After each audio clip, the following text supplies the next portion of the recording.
De volta com o segundo bloco deste programa Urbanidades, que trata hoje do tema gestão de produtividade. Eu tenho aqui comigo o Fábio Sartori e o meu querido João Amaro, que é o nosso estudante de jornalismo aqui que está apresentando o programa comigo. Eu queria retomar o que a gente falou no primeiro bloco sobre a questão dos comportamentos. Eu fiquei brincando, comportamentos são vários, então eu entendi que são várias competências, né? Existem competências, Fábio, que transitam entre várias áreas do conhecimento, ou que vários setores? Você falou o exemplo do vendedor lá, mas assim, existe alguma que é presente em vários? Quais seriam essas competências? Flexibilidade é uma que você precisa, ainda mais no mundo de hoje, onde existe uma crise instalada muito grande, estamos saindo dela, aquele perfil de profissional que é mais flexível para aceitar mudanças, outras atividades, outras tarefas, né, com redução de quadro principalmente, é alguém que é muito disputado no mercado e é comum a todas as funções. Eu acho que é comum pensar, porque no passado tinha muito disso. Não, isso aqui é a minha função. Minha função é regar essa planta. Eu vou até aqui, dali para lá já não é mais minha Se tem uma responsabilidade. minhoquinha ali que eu tenho que tirar, eu não faço, é o É jardineiro. verdade, é verdade. Aí avisa ele lá que não é mais meu aqui o problema, né? Então, esse perfil mudou por pressão. Mudou e não tem mais espaço nas grandes empresas, principalmente. O profissional proativo é o que todos buscam hoje no mercado. César, até é interessante nessa área perguntar a questão do perfil do trabalhador.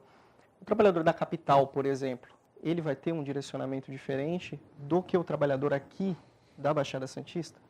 Ele tem uma mentalidade diferente. Quem nasce em São Paulo, por exemplo, é alguém que já é muito mais focado profissionalmente e é mais, digamos que workaholic. Ele trabalha mais horas por conta da cultura que ele tem na capital.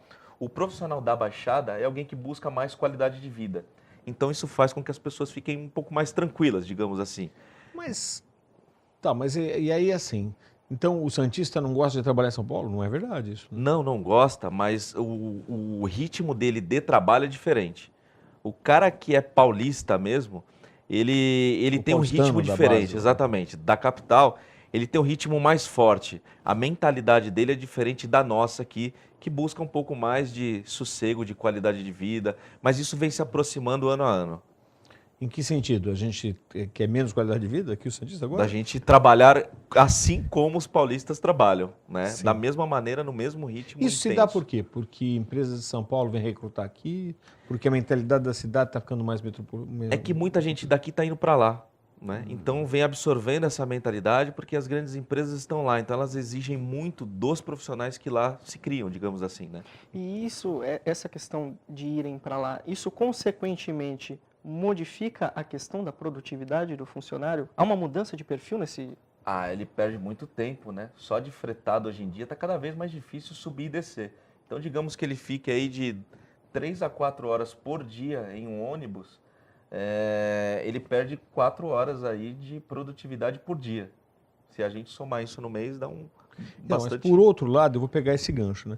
É lógico que ninguém por opção iria para São Paulo simplesmente por ir. Ele precisa porque o mercado de trabalho está lá, porque o dinheiro está lá. É mais aquecido. É mais aquecido, muito bem, né? Então ele não tem essa saída. Ou ele pega e vai morar em São Paulo, ou ele vai se submeter ao fretado, né?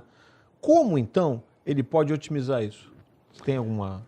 Sim, ele pode aproveitar algumas tarefas, por exemplo, que não exigem internet para fazer nesse trânsito que ele faz de ida e volta. Tudo bem que de manhã em um fretado não é muito permitido isso, mas à noite ele consegue já trabalhar um pouco mais. Então são coisas que ele consegue aproveitar o seu tempo para se dedicar a alguma atividade que não necessite de uma conexão via internet e ele possa desenvolver tranquilamente no computador ali durante o seu trajeto. Entendi. Apesar dessas questões, digamos que um trabalhador, vamos falar do trabalhador agora dentro da empresa, a questão da gestão de um dono de uma empresa ou de uma equipe que direciona essa empresa, né? No que ela pode influenciar na produtividade do funcionário, exceto essas questões de logística, dele ir, dele voltar e... Legal. A empresa ela precisa ser produtiva para ela sobreviver, né? Nenhuma empresa sobrevive se ela não produzir uma capacidade X por mês, dependendo de cada negócio. Claro.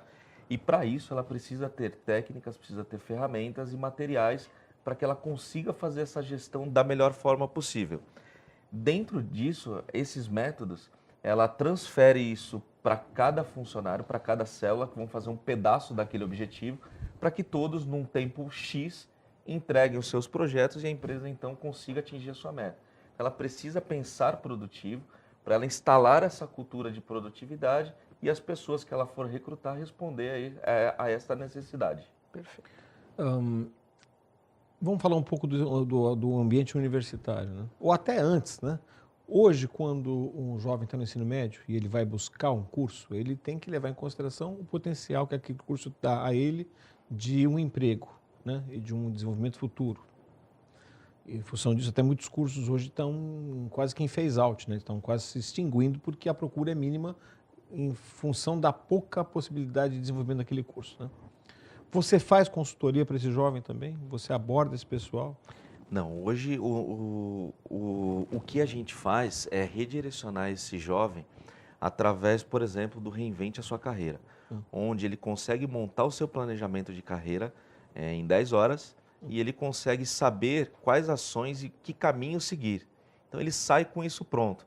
A nossa atuação é mais focada em despertar nele a necessidade de que, poxa, eu preciso seguir esse caminho, porque em 10 horas ele não vai resolver a vida dele, Claro. mas ele vai dar um pontapé muito grande para isso. Antigamente você tinha aqueles exames vocacionais, né? Que diziam, olha, você Testes vai ser um advogado, vocacionais. isso, ia ser um advogado, você vai ser médico, ou o que seja, né? Hoje, eu ainda acho que existem esses testes, é claro, né? Mas existem outros componentes nessa fórmula. Existem. O autoconhecimento é o que define um bom profissional de um mediano.